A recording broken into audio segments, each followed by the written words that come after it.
إن الحمد لله نحمده ونستعينه ونستغفره ونؤمن به ونتوكل عليه ونعوذ بالله من شرور أنفسنا من سيئات أعمالنا من يهده الله فلا مضل له ومن يضلل فلا هادي له وأشهد أن لا إله إلا الله وحده لا شريك له وأشهد أن محمدا عبده ورسوله أرسل رسوله بالحق بشيرا ونذيرا وداعيا إلى الله بإذنه وسراجا منيرا أما بعد فقد قال الله تعالى يا أيها الذين آمنوا اتقوا الله حق تقاته ولا تموتن إلا وأنتم مسلمون فقد قال الله تعالى يا أيها الناس اتقوا ربكم الذي خلقكم من نفس واحدة وخلق منها زوجها وبث منهما رجالا كثيرا ونساء واتقوا الله الذي تساءلون به والأرحام إن الله كان عليكم رقيبا فقد قال الله تعالى ولله على الناس حج البيت من استطاع إليه سبيلا ومن كفر فإن الله غني عن العالمين فقد قال الله تعالى وإذ جعلنا البيت مثابة للناس وأمنا واتخذوا من مقام إبراهيم مصلى وعهدنا إلى إبراهيم وإسماعيل أن طهرا بيتي للطائفين والعاكفين والركع السجود.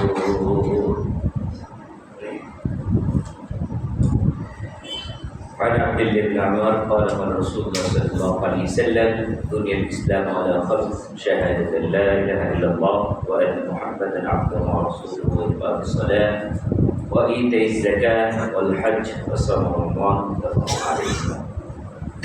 সমস্ত প্রশংসা অনুদান তারিফ সে মহান রব্বুল আলামিনের জন্য যিনি আজকে আমাদেরকে আল্লাহর ঘরে এনে খুতবা শোনার তৌফিক দিয়েছেন সেই মহান মুনির দরবারে শুকরিয়া করছি আলহামদুলিল্লাহ। অসংখ্য দুরূদ ও সালাম পেশ করছি আখিরি জামানার শেষ নবী সাইয়্যিদুল মুরসালিন খাতামুন নবিয়্যিন নবী মুহাম্মদ রাসূলুল্লাহ সাল্লাল্লাহু আলাইহি ওয়াসাল্লাম, যার মাধ্যমে আল্লাহ রাব্বুল আলামিন আমাদের জীবনের প্রত্যেকটি ইবাদত কখন কিভাবে কোন পদ্ধতিতে করতে হবে তা নিজের প্র্যাকটিক্যাল দেখিয়ে আমাদেরকে বুঝিয়ে গেছে। মানব জাতির জন্য মডেল হিসাবে আমাদের নবীকে আল্লাহ তাআলা পাঠিয়েছেন। আমাদের ইবাদত ততক্ষণ পর্যন্ত কবুল হবে না যতক্ষণ পর্যন্ত আমাদের ইবাদতগুলি নবী মুহাম্মদ সাল্লাল্লাহু আলাইহি সাল্লামের অনুকরণে অনুসরণে না। আল্লাহ সুবহানাহু ওয়া তাআলা আমাদের উপর কিছু ইবাদতকে ফরজ করেছেন, কিছু নফল করেছেন। ফরজ বাধ্যতামূলক এবং কিছু ফরজ আছে প্রতিদিনের সাথে সম্পর্ক, প্রতিদিন, আর কিছু ফরজ আছে মাসের সাথে সম্পর্ক, আর কিছু ফরজিয়াত আছে অর্থের সাথে সম্পর্ক, সম্পদের সাথে সম্পর্ক। আমরা গত মাসের আগের মাসে রমজান পার করেছি। ওটা একটি ফরজ ইবাদতের মাস ছিল, সেটা ছিল সিয়াম ফরজের মাস। সেই একটি মাস ব্যাপী সিয়াম পালন করেছি। এরপরেই আল্লাহ সুবহানাহু ওয়া তাআলা আরেকটি মাস দিলেন, আরেকটা বড় ইবাদতের প্রস্তুতিমূলক মাস। সেই মাসের নাম ছিল শাওয়াল মাস।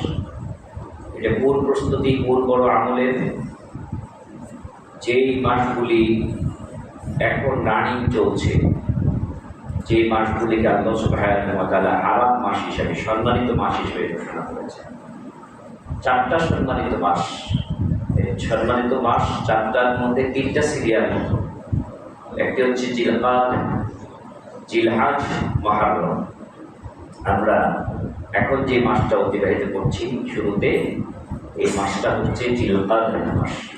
প্রত্যেকটি মুসলমানের এই মাস সম্পর্কে ইলম অর্জন করা ওয়াজিব, কারণ প্রত্যেকটা মাসের সাথে ইবাদত জড়িত। আপনি মূর্খ হলে হবে না, আপনাকে শিখতে হবে, জানতে হবে। মুসলিম কখনো মূর্খ থাকতে পারে না। মুসলিমকে অঙ্ক জানতে হয়, বার জানতে হয়, হিসাব রাখতে হয়, কারণ প্রতিদিন 5 ওয়াক্ত সালাত আপনার উপর ফরজ। 5 ওয়াক্ত বলেছি, এই ওয়াক্ত মানে সময়। এই সময়ের জ্ঞান যদি আপনার না থাকে তাহলে কিসে মুসলিম? আপনার মাসের জ্ঞান থাকতে হবে। আপনি তো খুব ভালো করেই সব মাসের নাম জানেন, জানুয়ারি, ফেব্রুয়ারি, মার্চ, এপ্রিল এক শ্বাসে বলতে পারেন। বৈশাখ, জ্যৈষ্ঠ, আষাঢ়, শ্রাবণ এক শ্বাসে বলতে পারেন। কিন্তু আরবিতে কোন মাস শুরু কোন মাস শেষ সেটা তো আমাদের বলা খুব কঠিন হয়ে যায়। মুহররম, সফর, রবিউল আউয়াল, রবিউল সানি, জামাদুল রজব সানি, রজব, শাবান, রমজান, শাওয়াল, জিলকাদ, জিলহজ, মুহররম। এই যে আমাদের রানিং চলছে, অনেক মুসলিম জানি না এই মাস এখন যে চলছে এই মাসের নাম। আলহামদুলিল্লাহ, এই মাস আসার আগেই যেহেতু ফরজ ইবাদত একটি সামনে বড়, যে মাসের নাম শুনলেই ইবাদতের কথা মনে হয়, সেই মাসের নাম হচ্ছে জিলহজ মাস। মানে হজ একটি বড় ইবাদত। হজ এমন একটি ইবাদত যা আল্লাহ সুবহানাহু ওয়া তাআলা ইসলামের 5টি স্তম্ভের মধ্যে অন্যতম একটি স্তম্ভ করেছেন। যে ইসলামের 5টি স্তম্ভ, কালিমায় যারা বিশ্বাসী, প্রথম স্তম্ভের নাম হচ্ছে তাওহীদ, বিশ্বাসী, রিসালাতে বিশ্বাসী। এই কালিমায় যারা অংশগ্রহণ করবে, এই কালিমায় যাদের নসিব হবে পৃথিবীর যে প্রান্তেই থাকুক, প্রথম যে কাজটা তার উপর ফরজ হবে, তাই সেই প্রথম কাজটি হচ্ছে 5 ওয়াক্ত সালাত। 17 বার রুকু, 34 বার সাজদা দিয়ে আপনাকে প্রমাণ করতে হবে আপনি কালিমায় বিশ্বাসী। আপনি যদি এই সালাত 17 বার রুকু না দেন, সাজদা না দেন, তাহলে আপনি কালিমায় বিশ্বাসী না। এটা মৌখিক স্বীকৃতি হলো, আমল দিয়ে আপনি প্রমাণ করতে পারেন, ব্যর্থ হয়েছে। এই জন্য মুসলিম এবং কাফেরের মধ্যে পার্থক্য হচ্ছে সালাত। এটা প্রতিদিন কন্টিনিউ। এরপর রমজান মাস জীবনে যদি পেয়ে যান আলহামদুলিল্লাহ, তাহলে রমজান মাসের চাঁদ দেখলেই আপনি যদি জানেন খবর যে রমজান মাসে চাঁদ হতে আপনার উপর সিয়াম ফরজ হয়ে গেল। এরপরেই যখন নাকি আপনার উপর আল্লাহ সুবহানাহু ওয়া তাআলা কিছু শর্ত আপনার পূর্ণ হবে, তখন জীবনে একবার আল্লাহর ঘরে যাওয়া, নিয়ত করা, আল্লাহর ঘরে যাওয়ার ইরাদা করা, এর নামই হচ্ছে হজ। আল্লাহর ঘর পর্যন্ত যেতে হবে। তবে শুধু আল্লাহর ঘরে গেলে হবে না, আল্লাহর ঘরের সাথে আরো আল্লাহর ঘর কোথায়, আল্লাহর ঘর যেখানে অবস্থিত সেটা আল্লাহ তাআলা আগে জানিয়ে দিয়েছে। আল্লাহ তাআলা বলছেন, ইন্না আউওয়ালা বাইতি উদিআ লিন-নাসি লাল্লাযী বিবাক্কা। পৃথিবীর মানুষের জন্য ইবাদতের ঘরকে আমি প্রথম ঘর বানিয়েছি বাক্কায়। বাক্কা মানে বর্তমান মক্কায়। এই মক্কার উদ্দেশ্যে লক্ষ লক্ষ মানুষ চলে যাবে। আমরা তো বলি যে ইসলামী মহাসম্মিলন, সবাই মহাসম্মিলন নাম দেয়। লোক কম হোক বেশি হোক, বিদেশ থেকে আসবো, দেশ থেকে ওটার বিষয় না, মহাসম্মিলন লিখতে হবে। কিন্তু আল্লাহ সুবহানাহু ওয়া তাআলা আন্তর্জাতিক সম্মিলন নাম দেয়।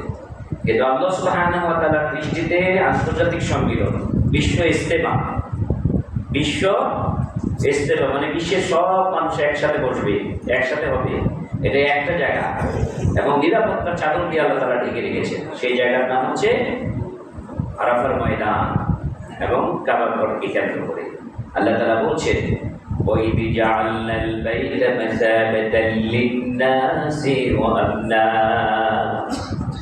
সারা পৃথিবীর মানুষের জন্য মিলনস্থল হচ্ছে কাবা, মিলনস্থল হচ্ছে আরাফা। এই আরাফা, কাবা, মুজদালিফা, মিনা, এই কয়েকটি জায়গা জুড়েই হচ্ছে আপনাকে হজের কার্যক্রম পরিচালিত করতে হবে। আল্লাহ সুবহানাহু ওয়া তাআলা হজের অবস্থান রেখেছেন যে একটা রুকুন, এটা জীবনে আপনার উপর এটা ফরজ হবে। কখন ফরজ হবে? এই ফরজিয়াত আপনাকে আদায় করার জন্য আপনাকে মিনিমাম 6টা শর্ত পূরণ করতে হবে। 6টা শর্ত যদি আপনার পূরণ হয়ে যায় যেই বৎসর বড় হলো ওই বৎসরই আপনার উপর বাস খরচ। যদি করে বেশি করেন, যদি না যান, যদি আপনার এবিলিটি শর্ত পূরণ হওয়ার পরও যদি আপনি না যান, যে কঠিন ঘোষণা আছে, এই বিষয়গুলি নিয়ে আলোচনা হবে ইনশাআল্লাহ। আসুন আমরা হজের কথা তো শুনলেন, যে হজ হচ্ছে আল্লাহর ঘরে যাওয়ার নিয়ত করা। এটা কে ডেকেছেন? আল্লাহর ঘরে যাওয়ার জন্য ডেকেছেন কে? আল্লাহর ঘর আল্লাহ তাআলা বানালেন দুজন শ্রেষ্ঠ নবীর মাধ্যমে। যে দুজন নবীর নাম মুসলিমরা জানে না এমন মুসলিম নাই, জানতেই হবে, কারণ তাদের কথা পড়তে পড়তে আছে কোরআন হাদিসের পৃষ্ঠে পৃষ্ঠেই পাওয়া যাবে, ইতিহাসের পৃষ্ঠে পৃষ্ঠে পাওয়া যাবে, নির্দেশন পাওয়া যাবে অসংখ্য। একজন হচ্ছেন ইব্রাহিম আলাইহিস সালাম, আর একজন তারই সন্তান ইসমাঈল আলাইহিস সালাম। এই বাপ বেটা মিলে আল্লাহর ঘর বানালেন। আল্লাহ তাআলা বলছেন, وَإِذْ يَرْفَعُ إِبْرَاهِيمُ الْقَوَاعِدَ مِنَ الْبَيْتِ وَإِسْمَاعِيلُ رَبَّنَا تَقَبَّلْ مِنَّا إِنَّكَ أَنْتَ السَّمِيعُ الْعَلِيمُ। স্মরণ করো যখন ইব্রাহিম এবং ইসমাঈল দুই বেটার নাম একদম কোট করে দিয়েছেন। وَإِذْ يَرْفَعُ إِبْرَاهِيمُ الْقَوَاعِدَ مِنَ الْبَيْتِ وَإِسْمَاعِيلُ। ইব্রাহিম এবং ইসমাঈল আমার ঘর থেকে কোন নির্মাণ করেছেন, করে তারা আল্লাহর কাছে দোয়া করলেন। কোনো কাজ সমাপ্ত করলেই আপনার দায়িত্ব শেষ না, দোয়া করতে হবে।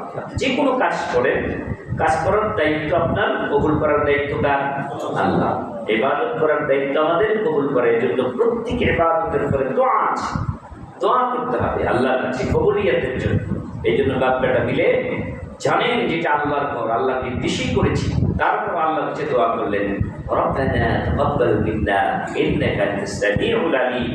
হে আল্লাহ, আমাদের পক্ষ থেকে এই ঘরটা আপনি কবুল করেন, এই ঘরটা কবুল করেন। এমন কবুল হলো আজ থেকে 4,000-4,500 বছর বড় কবুলিয়াতের নিদর্শন আমরা দেখতে পাচ্ছি, আলহামদুলিল্লাহ।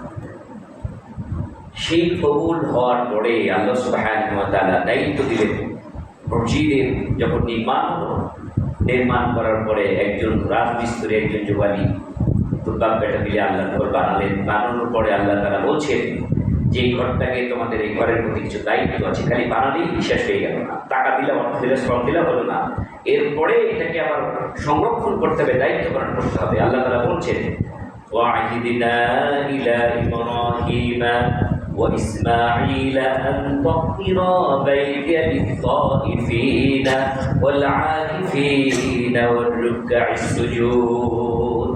আল্লাহ তাআলা বলছেন, ইব্রাহিম ইসমাঈল তোমরা দুজনে বানিয়েছো, তোমাদের এখন কিছু দায়িত্ব দিচ্ছি। কি দায়িত্ব? দায়িত্ব হচ্ছে এই যে ঘরটা বানাবে, এই ঘরটাকে তোমরা পবিত্র রাখতে হবে। কি রাখতে হবে? পবিত্র। আল্লাহর ঘর যেখানে থাকে সেখানে পবিত্রতার গ্যারান্টি আপনাকে নিশ্চিত করতে হবে। আপনার বাড়িতে কতটুকু পবিত্র থাকেন না থাকেন এটা বড় কথা না, কিন্তু আপনার আল্লাহর ঘরের যারা দায়িত্ব, তাদের মুসল্লিদের জন্য এই ঘরটাকে পবিত্র রাখতে হবে। বিশেষ করে যারা সালাত আদায় করতে আসে তাদের জন্য একদম পরিষ্কার পরিচ্ছন্ন রাখা প্রত্যেকটা মসজিদ কমিটির দায়িত্ব। যেরকম ইব্রাহিম আলাইহিস সালামের দায়িত্ব দিচ্ছে, দুই ধরনের দায়িত্ব। একটা হচ্ছে বাহ্যিক পবিত্রতার জন্য উযু গোসল সব কিছু প্রসাব পায়খানার ব্যবস্থা করা, আরেকটি হচ্ছে মসজিদের ভিতরে যেন কোনো শিরকি আমল, বিদআতি আমল না হয়, কর্তৃপক্ষ থেকে জবাব দিতে হবে যে আপনি যে মসজিদ চালান আমার নবীর তরিকে আল্লাহ সন্তুষ্টির জন্য এখানে সালাত হয়েছে কিনা, জবাব দিতে হবে। এই অপবিত্র জিনিস দিয়ে এই ঘর সাজানো যাবে না। যদিও সেই আল্লাহর ঘর বাইতুল্লাহর মধ্যে পর্যন্ত 307টা মূর্তি ঢোকে অপবিত্র করে ফেলেছিল, আর এই অপবিত্রকে পবিত্র করার জন্য শেষ নবী মুহাম্মদ সাল্লাল্লাহু আলাইহি সাল্লামের আগমন করেছে।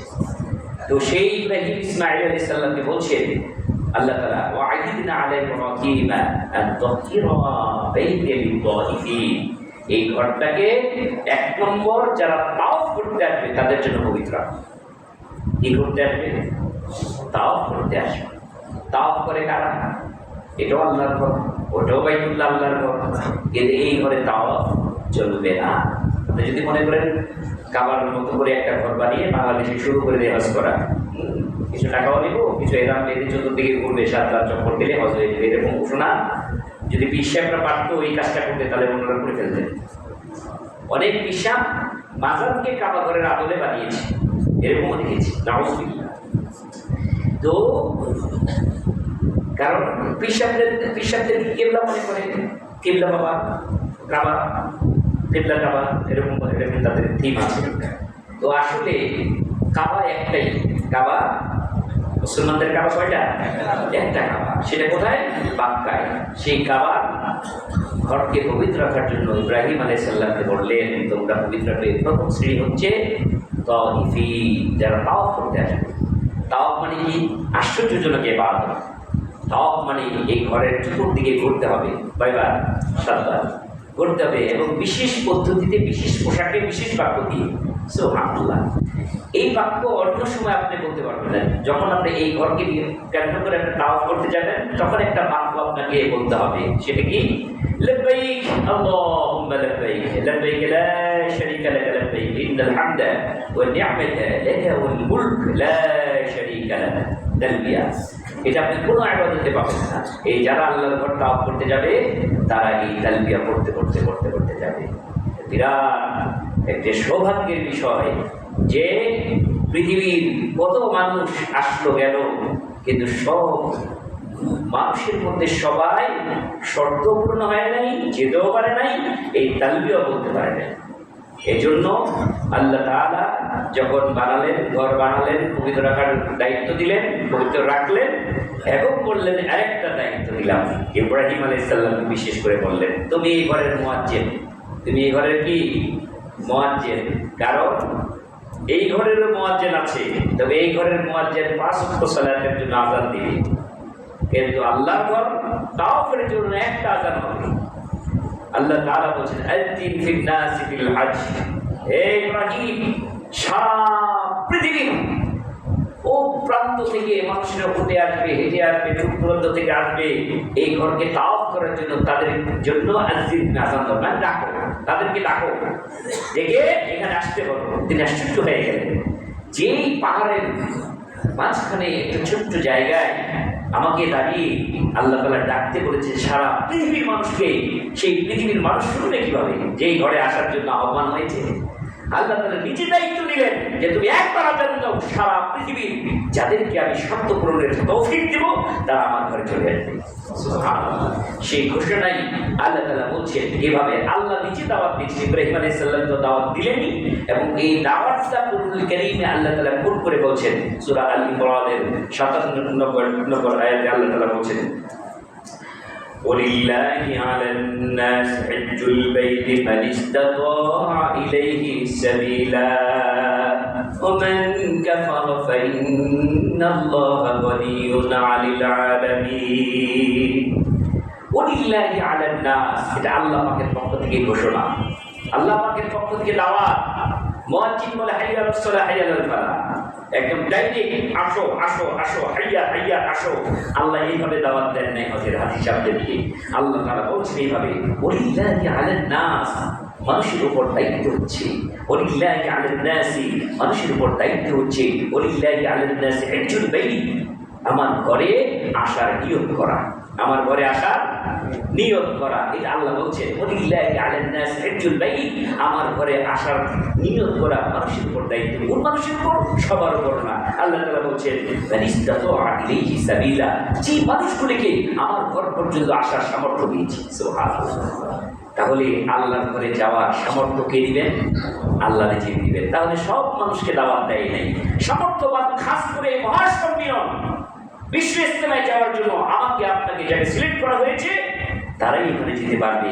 আর ওই যে আযান দেওয়া হয়েছে আযিন, সেই আযানের উত্তর হচ্ছে লাব্বাইক, আমি উপস্থিত হয়েছি, হাজির হয়েছি। আল্লাহু আকবার। সেই সৌভাগ্য কতদিন কার হবে এটা আমার জানা নাই। আল্লাহ তাআলা ভালো জানেন কাকে আল্লাহ তাআলা কবুল করবেন। তবে কবুল হওয়ার জন্য, হজে যাওয়ার জন্য, হজ ফরজ হওয়ার জন্য 6টি শর্ত আপনাকে পূরণ করতে হবে। কয়টি শর্ত? 6টি। আজকে এই মুহূর্তে আপনি মিলিয়ে দেখবেন আল্লাহর ঘরের মেহমান হতে যে 6টা শর্ত, আপনি শর্তের মধ্যে পড়েছেন কি না। নারী হোক, পুরুষ হোক, ধনী হোক, গরিব হোক, সবাই এই 6টা কোয়ালিটি, 6টা গুণ যাদের মধ্যে শর্ত পূর্ণ হয়ে যাবে, যেই বছর হবে সেই বছরে হজ করা তার উপর ফরজ। কয়বার? জীবনে একবার, আর বাকিগুলি নফল। এখন আসেন 1 নম্বর শর্ত, মিলাবেন। 1 নম্বর শর্ত হচ্ছে মুসলিম হওয়া। সারা পৃথিবীর কাফেরদেরকে আল্লাহর করে দাওয়াত দেওয়ার কোনো সুযোগ নাই।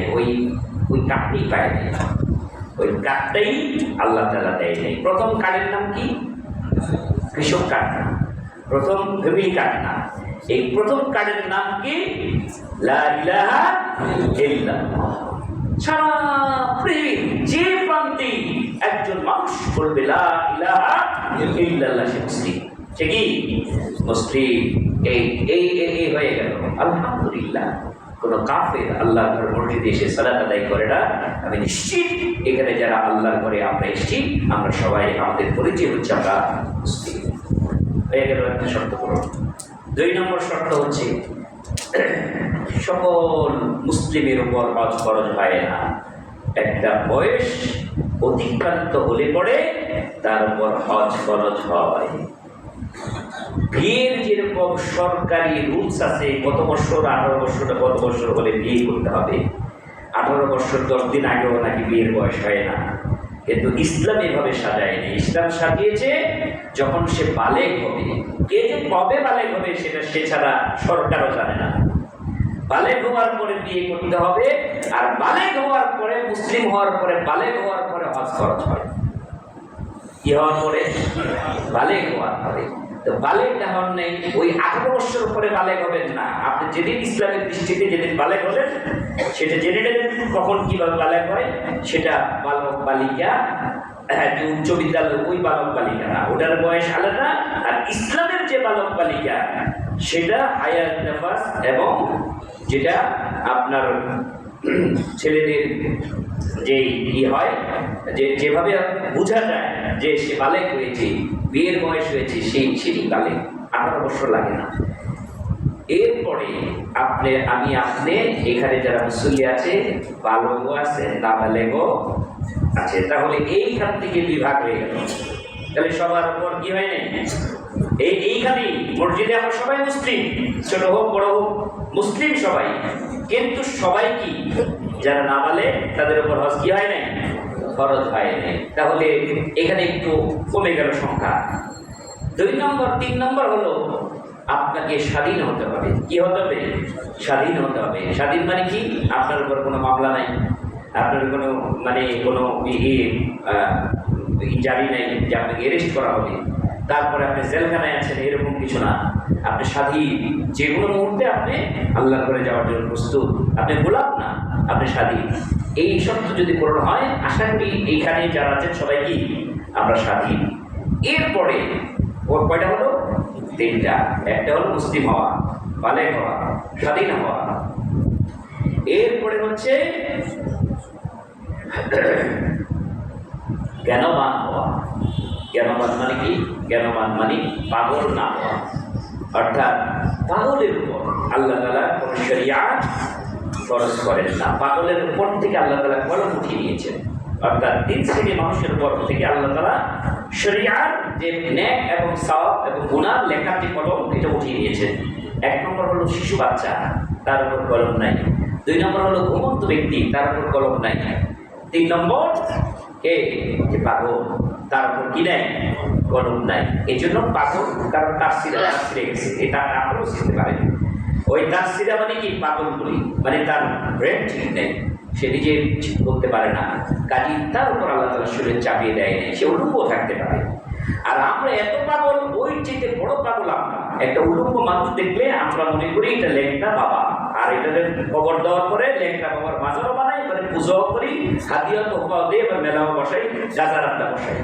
এই যে লেংটা বাবা, লেংটা যদি পাগল দেখেন, মনে রাখতে হবে এই লেংটা ছেলেটা যদি আমার ভাই হতো, আমার বাবা হতো, আমার সন্তান হতো, যেভাবে আপনি আঁকলে ধরে তাকে কাপড় কিনে দিতেন, তাকে গোসল করাতেন, তাকে খাওয়াতেন, সেটা হলো পাগলের খেদমত। পাগলের বুঝে না, পাগলের খেদমত করার মধ্যে আল্লাহ বারবার দিবেন, সেটা করবেন। কিন্তু পাগল পুষ্কাবেন না, এবং পাগলের কাছে কিছু আছে বলে আপনি গুড়গুড় করবেন না, খেদমত করবেন। এটা হলো আমাদের দায়িত্ব। এটা আমার মা, আমার বোন যদি পাগলি হয়ে যায়, তাকে যেরকম আমি দায়িত্ব নিয়ে কাজ করবো, ঠিক এরকম পাগলকে মনে করতে হবে। যাই হোক, প্রথম প্রসঙ্গ আলাদা। আমি বলতে চাচ্ছি, একজন লোকের উপর হজ করার জন্য 4র্থ নম্বর শর্ত কি? সজ্ঞান। অর্থাৎ জ্ঞানবান হতে হবে, সে শরিয়া সম্পর্কে জানতে হবে। তাহলে মুসলিম হওয়া, স্বাধীন হওয়া, বালেগ হওয়া আর জ্ঞানবান হওয়া, চারটা চলে গেল। আরেকটা এর মধ্যেই বিভাজন হয়ে যাবে, সেটা হচ্ছে অর্থনৈতিক সামর্থ্য এবং সার্বিক যোগ্যতা। অর্থনৈতিক সামর্থ্য, সার্বিক যোগ্যতা, এটা লাগবে। দেখবেন আগের যতগুলি বললাম ম্যাক্সিমাম শর্ত পূরণ হয়ে গেছে আপনার, কিন্তু এখানে এসেই দেখবেন ধাক্কা খেয়েছেন। আপনার টাকা আছে কিন্তু শরীরের শক্তি আগের মতো আর নেই। এই মুহূর্তে যে আপনি হজ করে আসবেন এরকম শক্তি সামর্থ্য মন বলে না যে আমি কিছু পারবো। বিশাল এক সফর, এই সফরের মধ্যে আপনার যে এই তেমনই আপনি পারবেন না। তাহলে যদি এরকম হয় যে আপনি দুর্বল মানুষ, তাহলে আল্লাহ রাব্বুল আলামিন আপনাকে ছাড় দিয়েছেন, আপনার উপর কি হয় নাই? হজ ফরজ হয় নাই। তবে যেহেতু আপনার টাকা আছে, এখানে একটা কায়দা আছে, যেহেতু আপনার অর্থনৈতিকভাবে ডেভেলপ, এই জন্য আপনার জীবদ্দশায় আপনি পাচ্ছেন না, অন্য লোক দিয়ে আপনার হজটা করে নিতে হবে। এখানে একটি সমস্যা। আর যদি টাকা নাই কিন্তু শরীর ফিটনেস আছে, তাহলেও আপনার উপর হজ ফরজ হবে না। তবে হ্যাঁ, আপনার শারীরিক ফিটনেস আছে, টাকা নাই, এখন আপনাকে কেউ যদি হাদিয়া দেয়, আপনাকে কেউ যদি মনে করে যে এই লোকটার অনেক ইচ্ছে যে আল্লাহর ঘরে যাওয়া, হ্যাঁ, উনি একজন ভালো মানুষ, আদায় করে, সব ঠিক আছে, আমার টাকা আছে, অর্থ আছে, আমি ওনাকে টাকা দিয়ে হজটা করিয়ে দিই। তাহলে যখনই এই লোকটাকে আপনি হজ করার জন্য টাকা তার হাতে দেবেন, সেদিন থেকে যে তার এবিলিটি হয়ে গেল, হাদিয়া পাওয়া মানে সে নিজের সম্পদ, তখন নিজের সম্পদের হকদার হয়ে গেল, তখন তার উপর হজ কি হয়ে যাবে? ফরজ হয়ে যাবে। এইভাবে করা যাবে। আর যদি মনে করেন যে না, আমার টাকা আছে, আমার শারীরিক যোগ্যতা নাই, তাহলে অন্যের মাধ্যমে হজ করাতে হবে, সেটাকে বদলে হজ বলে। এই পাঁচটা হলো পুরুষের জন্য। আর নারীদের জন্য আরো একটা অতিরিক্ত শর্ত, সেটা কি? নারীদেরকে সাথে একজন বডিগার্ড লাগবে, যে বডিগার্ড তার জীবন দিয়ে এই মাকে, এই বোনকে সেভ করবে। সেই বডিগার্ডটা কে হবে? সে রক্ষক হবে না, সে রক্ষক হবে। সেই রক্ষক এবং রক্ষকের ভূমিকায় পুরুষ দুই ধরনের। একটা পুরুষ হচ্ছে যারা রক্ষক, রক্ষক তারা হলো যাদের সাথে বিবাহ হালাল, তারা হলো কি? রক্ষক। আর রক্ষক, আমার জীবন চলে যায়, আমার কন্যাকে আমার ব্যর্থতি হতে দিব না, আমার জীবন চলে যায়, আমার স্ত্রীকে ব্যর্থতি হতে দিব না, আমার জীবন চলে যাবে, আমার বোনকে আমি ব্যর্থতি হতে দিব না, আমার জীবন চলে যাবে, আমার শাশুড়ি আম্মাকে কেউ দুঃশব্দ করবে, এটা আমি সহ্য করবো না। এরকম মুহরিম, যে সমস্ত মায়েদের সাথে মুহরিম আছে, মুহরিম তাদের খরচ যদি আপনি দিতে পারেন মা, তাহলে আপনার উপর হজ ফরজ হয়ে গেছে। এখন যদি মনে করেন সৌদি গভর্নমেন্ট তো মুহরিম ছাড়াও এখন এলাও করছে, সেটা তাদের পলিসি, কিন্তু শরিয়া বলে, নবী মুহাম্মদ সাল্লাল্লাহু আলাইহি সাল্লাম বলেছেন, একদিন এক রাত যদি কোনো নারী সফর করে, তাহলে তার সাথে বডিগার্ড লাগবে, সফর সঙ্গী লাগবে। কে লাগবে? কে যাবে? যে রক্ষক, বক্ষক নয়। তাহলে এরকম বডিগার্ড যদি আপনার সাথে থাকে, আপনি যান, তাহলে আপনার মা আপনার উপর কি হয়ে গেছে? হজ ফরজ হয়ে গেছে। এই ফরজ কন্টিনিউ করবে কতদিন? কন্টিনিউ করবে সবসময়, যতদিন এই কন্টিনিউ, এই ফরজগুলি, এই শর্তগুলি কন্টিনিউ করবে ততদিন। এবং আল্লাহ রাসূল তাগিদা দিচ্ছেন, কি তাগিদা দিচ্ছেন? যে যত দ্রুত আছে তত দ্রুত এটা সেরে ফেলবে। কারণ তোমার জানা নাই আগামী বছর তুমি পারবে কিনা, যে জানা আছে। এবং আগামী বছর তোমার এই সামর্থ্য থাকবে কিনা, তুমি অসুস্থ হয়ে যেতে পারো, তোমার অর্থনৈতিক চলে আসতে পারে। এই জন্য যখনই তোমার এই শর্তগুলো পূরণ হয়ে গেল, ওই বছরই তুমি হজের নিয়ত করে ফেলো। যদি হজের নিয়ত করে তুমি রওনাও দিয়েছো, এর মধ্যে যদি তোমার অঘটন ঘটে যায়, তুমি পারলে না কোনো কারণে, আল্লাহ তাআলা ওই হজটাকে কবুল করে নেবেন। এটা ছাড় দেওয়া আছে, কিন্তু নিয়ত করতে হবে, যাওয়ার জন্য সংকল্প করতে হবে। এখন বাঙালি তো তিন হাত, একটা ডান, একটা বাম, আর একটা হলো অজুহাত। তো আমি আপনার অজুহাত দাঁড় করিয়েছি, কি অজুহাত দাঁড় করিয়েছি যে আমার উপর হজ এখন মনে হয়, এটা হলো মনে হয়, এটা হলো কি মনে হয় আমার উপর হজ ফরজ হয় নাই। কেন? আমি এখনো বিয়ে করি নাই, আমি বালেগ হয়েছি, কারণ 18 বছর আগে, তো কত বছর আগে বিয়ে করা যায়, এবার বিয়ে করতে পারিনি, অতএব আমার হজ ফরজ হয় নাই। কে বলেছে আপনার হজ ফরজ হয় নাই? বিয়ের সাথে হজের কোনো সম্পর্কই নেই। বিয়ের সাথে হজের কোনো সম্পর্ক নেই, বরঞ্চ বেটার হচ্ছে আপনি যদি যেই মেয়েটাকে আপনি জীবনসঙ্গী বানাতে চান, নিয়ত করে ফেলুন, আল্লাহ যদি সামর্থ্য দেয় যে এই মেয়েটাকে আমি এটাই প্রস্তাব দিব যে তোমার যে মহারণা হচ্ছে তোমাকে হজ করে দিব, মহারণা হচ্ছে তোমাকে যে বছর বিবাহ করবো ওই মাসেই তোমাকে নিয়ে ওমরা করতে চলে যাবো। এটা করে নিয়ত করে দেখবেন আল্লাহ বারকা দিয়ে দিচ্ছি। আপনি কোথায় হানিমুন করতে যান? আপনি হানিমুন করে আছেন আল্লাহর ঘরে গিয়ে তাওয়াফ করে আসেন, আপনার জীবন পাল্টে যাবে। আপনার শুরুটাই হবে আল্লাহর ঘর কেন্দ্রিক, মসজিদ কেন্দ্রিক।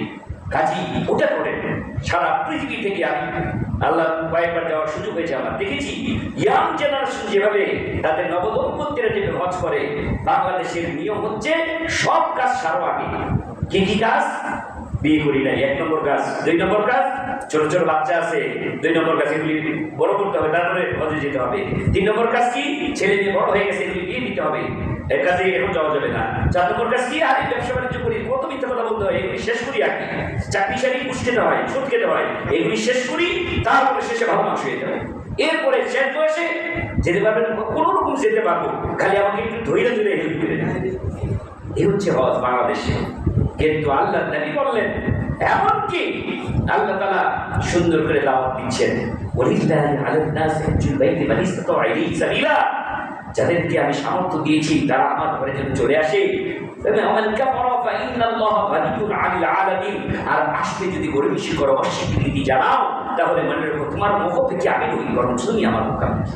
আমি তোমাকে সম্পদ দিয়েছি, আমি তোমাকে স্বাস্থ্য দিয়েছি, তোমাকে স্বাস্থ্য না দিলে, সম্পদ না দিলে তোমার উপর হজ খরচ হতো না। কিন্তু আমি দিয়েছি দয়া করে তোমাকে, পৃথিবীর সবাই কিন্তু তোমার অর্থ দেয়নি, সম্পদ দেয়নি, তোমাকে দিয়েছি, এটা আমার দয়া, আমার অনুগ্রহ। এই জন্য তো তুমি তালবিয়ার মধ্যে বলতে হয়, কি বলতে হয়? লাব্বাইক, আমি হাজির হয়েছি। লাব্বাইক লা শারীকা লাক, তোমার সাথে কোনো শরীক নাই। লা শারীকা লাক ইন্নাল হামদা, সমস্ত প্রশংসা কেবল তোমার। ওয়া নি'মাতা, সমস্ত নিয়ামতের মালিক তুমি। লাকাল মুলক, সমস্ত রাজত্বের মালিক তুমি। এই যে শুকরিয়া আদায় করছেন, আপনি মুখ দিয়ে বলছেন যে নিয়ামত তোমার, রহমত তোমার, দয়া তোমার, রাজত্বের মালিক তুমি। আমার তো কিছুই রাজত্ব নাই, যা দিয়েছো তোমার করুণায়। কত মানুষকে তুমি ভিখারি বানিয়েছো, আর কত মানুষকে তুমি রাজা বানিয়েছিলে তোমার অনুগ্রহ।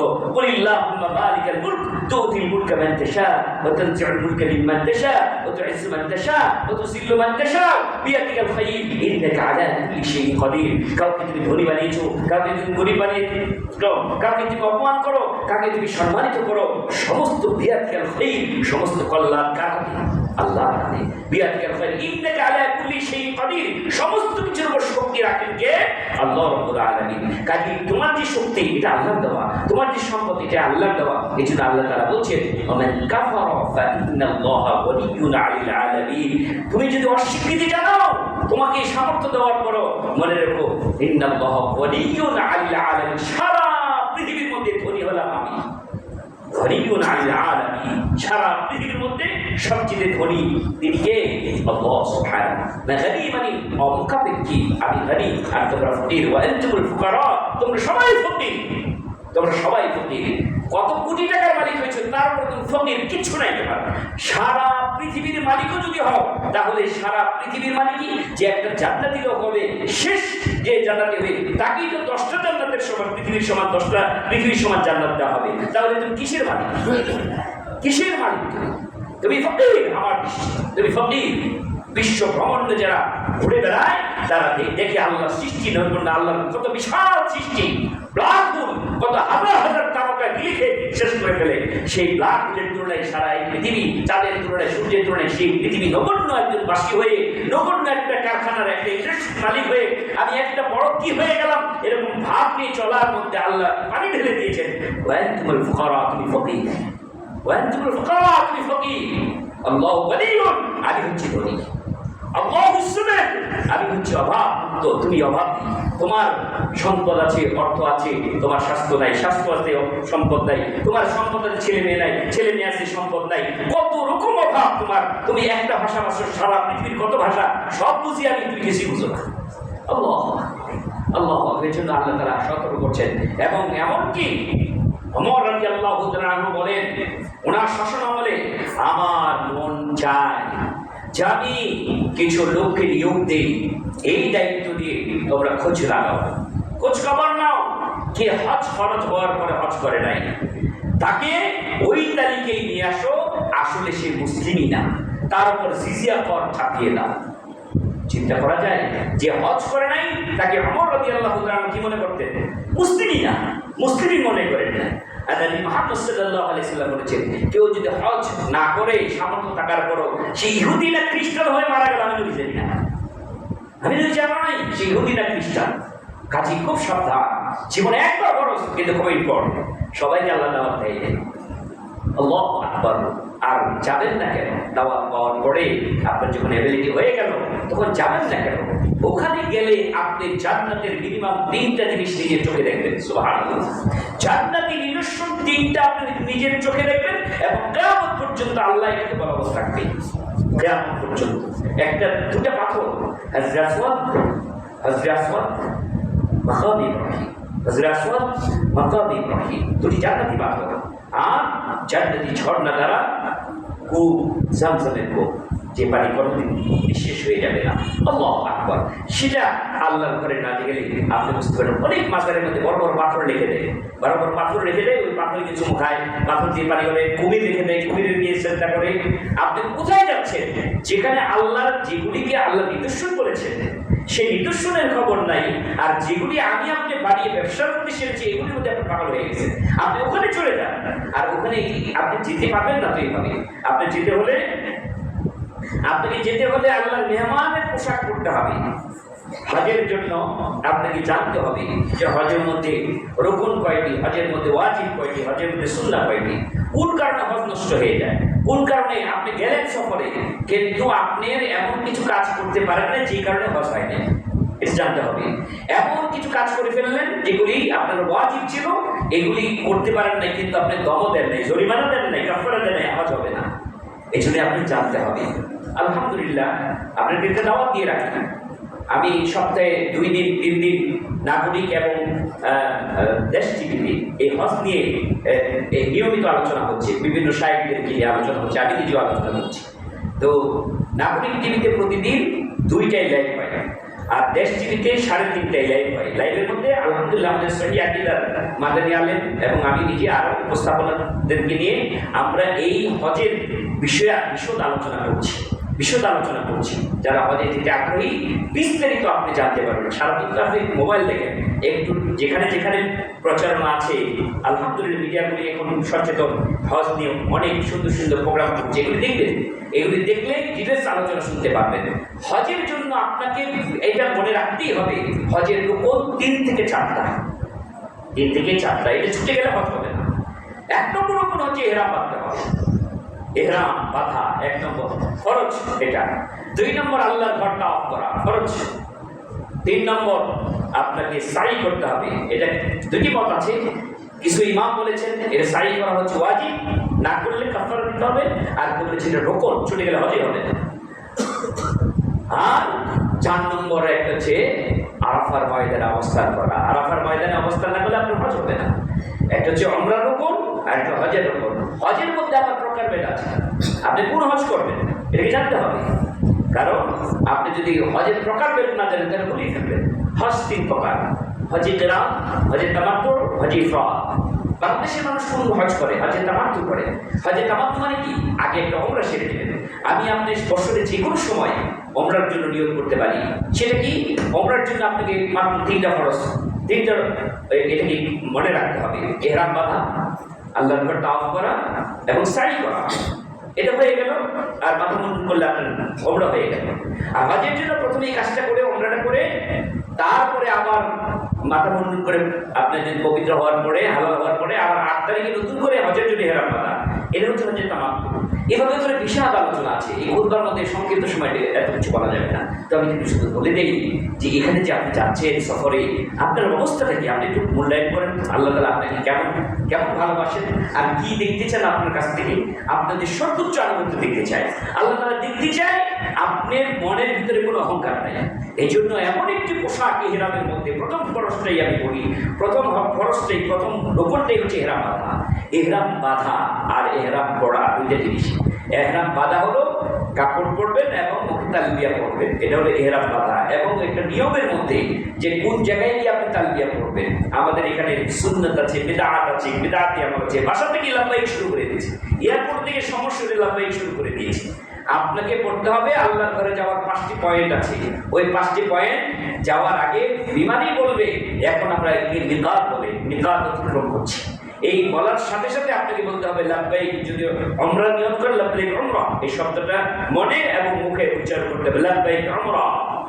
তারপরে এই তালিকা পড়তে হবে লাব্বাইক উমরা লাব্বাইক আল্লাহুম্মা লাব্বাইক লাব্বাইক লা শারীকা লাক লাব্বাইক ইন্নাল হামদা ওয়ান নি'মাতা লাক ওয়াল মুলক লা শারীকা লাক। আপনাকে কেমন একটি পোশাক পরাচ্ছি। মৃত্যুর পরে যে কাফনের কাপড়গুলি আল্লাহ তাআলা আমাদের জন্য সিলেক্ট করেছেন, আত্মীয় যে কাপড়গুলি পরিয়ে দেয়, জীবনে কোনোদিন কোনো সুস্থ মানুষ এই কাপনের কাপড় নিয়ে কোনো ফানিও করে না যে আমি মরে গেছি দেখুন কাপনের কাপড় পরতে কেমন লাগে। আর আল্লাহ সুবহানাহু ওয়া তাআলা ওই আল্লাহর মেহমানদেরকে, ধনী বান্দাদেরকে, ফকিরের বেশ যার মধ্যে সেলাই নেই, কোনো রং নাই, কালার নাই, সাদা কাপড়ের দুটি বাটির কাপড়, একটা লুঙ্গি, একটা চাদর দিয়ে তারপরে বলছে তুমি আমার ঘরের জন্য হাজিরা দাও। এই কাপড় পরে বলো। আর এই কাপড় যখন পরলে তখন তোমার উপর কিন্তু স্বাভাবিক অবস্থা নাই, তোমার উপর কিছু রুলস জারি হয়ে গেছে। তুমি আমার বিশেষ মেহমান, তোমাকে বলা হয়েছে ফালা রাফাসা ওয়ালা ফুসুকা ওয়ালা জিদালা ফিল হাজ। হজের এই ইহরাম বাঁধার পরে তোমার মুখ দিয়ে যেন কোনো কথা না হয়, ঝগড়াঝাটি না হয়। তুমি এমনকি হালাল স্ত্রী পাশে আছে তার সাথে তুমি কোনো অসহ্যজনমূলক আচরণ করতে পারবে না, কোনো যৌন উদ্দীপন কোনো কথা বলতে পারবে না।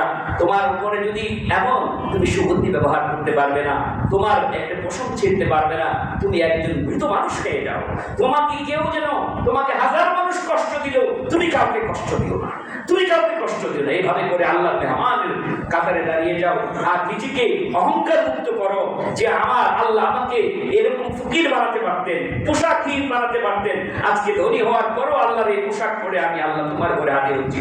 উস্কো পুস্কো চুল নিয়ে যখন আল্লাহর ঘরের চতুর্দিকে আপনি দ্বিতীয় করে যখন নেমে যাবেন, আল্লাহর ঘরের যেখানে হাজরে আসওয়াদ সেই কালো পাথর, যে পাথর সম্পর্কে নবী মুহাম্মদ সাল্লাল্লাহু আলাইহি সাল্লাম বলেছেন হাজরে আসওয়াদ পাথরটা হচ্ছে আল্লাহর জান্নাতি পাথর। এই পাথরটা দুধের মতো দবদবা সাদা ছিল আর এই বান্দাদের পাপ শোষণ করতে করতে এটা কালো হয়ে গেছে।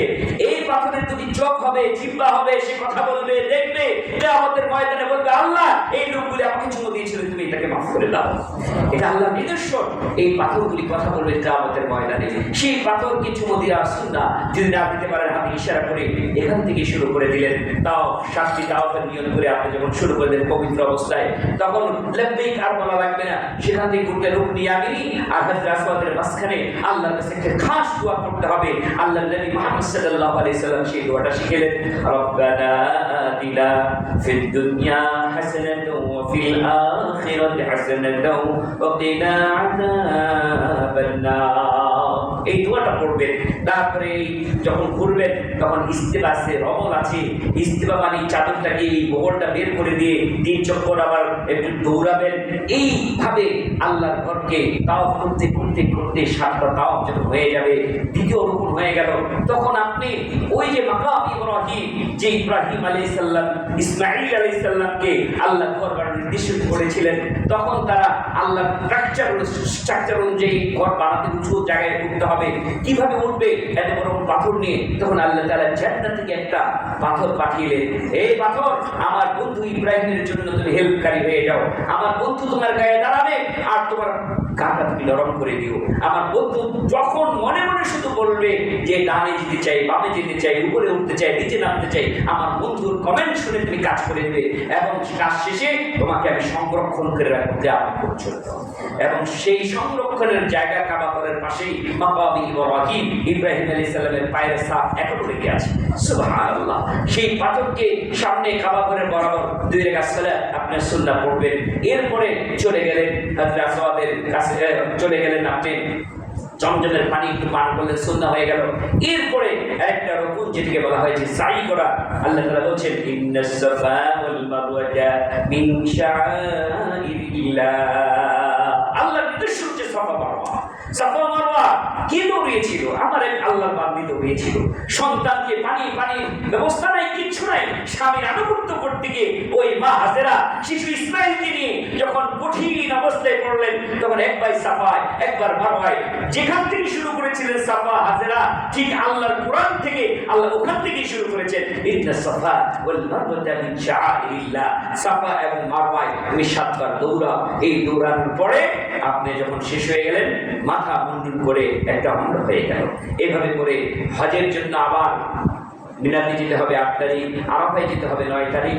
আরাফার ময়দানে ওই নতুন পোশাক পরে আবার সেই ইহরামের কাপড় পরে লব্বাইক ধরে উচ্চ ধরে দিতে দিতে দিতে দিতে আরাফার ময়দানে গিয়ে আপনি যখন পড়ছেন লা ইলাহা ইল্লাল্লাহু ওয়াহদাহু লা শারীকা লাহু লাহুল মুলকু ওয়া লাহুল হামদু ওয়া হুয়া আলা কুল্লি শাইইন কাদির, হাজারো হাজারো লক্ষ কোটি ফেরেশতা আপনার সাথে পড়ছে আর আল্লাহ ডেকে ডেকে বলছেন এই মেহমানগুলি এমনি আসে নাই, আমি ডেকে এনেছি, আমার দ্বারা দঈফুর রহমান, আমার মেহমান দ্বারা আমি তাদেরকে মাফ করে দিলাম, আমার এই বান্দাদেরকে মাফ করে দিলাম। শয়তান প্রতিদিন এতটা গাম্বিত হয় যে আজকে মনে সব মানুষ মাফ করে দিবে। সুবহানাল্লাহ।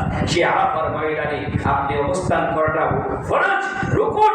আরাফার ময়দানে যদি আপনি অবস্থান না করেন তাহলে আপনার হজই হবে না। এভাবে করে 9 তারিখ আরাফার ময়দানে আপনার 9 তারিখ শেষ করে আপনার মুজদালিফায় রাত যাপন করলেন। সেখানে এসি নাই, কোনো রুম নাই, হোটেল নাই, 5 স্টার হোটেল নাই, নারী পুরুষ সব পাহাড়ের পাথরের নিচে শুয়ে আছে ক্লান্ত হয়ে। আরাফার 10 তারিখে আবার মিনায় এসে আপনাকে 7টা জামারার মধ্যে, বড় জামারার মধ্যে পাথর মারতে হবে 7টা, তারপর কুরবানি করতে হবে, তারপরে আবার মাথা মুন্ডন করে বড় তাওয়াফ করে দেন আল্লাহ করে চলে যেতে হবে। এভাবে কত সুন্দর একটা প্যাকেজ আল্লাহ তাআলা সাজিয়েছেন যাতে করে আপনি ইব্রাহিম ইসমাঈলের সেই স্মৃতির জায়গাগুলি মনে রাখতে পারেন, ইসলামের নির্দেশনগুলি যেন ফলো করতে পারেন এবং এই জায়গাগুলি প্রদর্শন করে আপনার নিজের ভিতরে যেন অনুভূতি আসতে পারে ইসলাম কোনো অলসতার ধর্ম নয়। ইসলাম হচ্ছে স্বাবলম্বী হওয়ার ধর্ম, পরিশ্রম করার ধর্ম, জ্ঞানের ধর্ম, মূর্খতা থাকার ধর্ম নয়। সবকিছু জেনে বুঝে আমল করতে হবে। আল্লাহ সুবহানাহু ওয়া তাআলা আমাদের সকলকে আল্লাহর ঘর বাইতুল্লাহ জিয়ারত নসিব করার তৌফিক দান করুন। বারাকাল্লাহু লানা ওয়া লাকুম ফিল কুরআনিল আযীম ওয়া নাফা'নাকুম বিল আয়াতি যিল হাকীম ইন্নাহু তাআলা জাওয়াদুল কারীম ওয়া মালিকুর রাউফ।